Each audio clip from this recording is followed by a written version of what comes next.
បាទបងប្អូនមកទៀតហើយត្រីប្រឡាក់មកទៀតហើយអត់មានឆ្អឹងទេបងប្អូនមើលកាត់ឆ្អឹងអស់លីងរឿងអីដែលមិនហ៊ានហូបមានន័យខ្លាចឆ្លាក់ឆ្អឹងសម្រាប់ក្មេងហូបបានទេនេះបងប្អូននេះទៀតតែរាំងភ្លៀងមួយថ្ងៃឥឡូវត្រីយើងមកបានម្ដងទៀតហើយ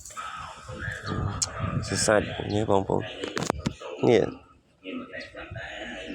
សាច់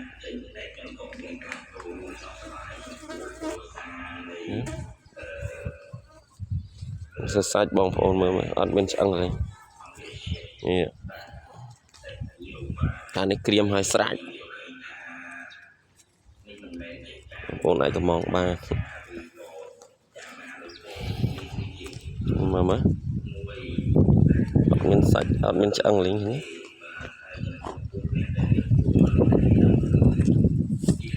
បងប្អូនអាចកំងបានប្រៃផ្អែមល្មម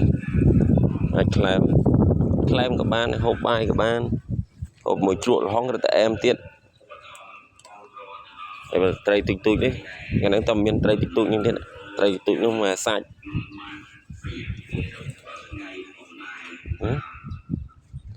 សាច់សុទ្ធដូចផិត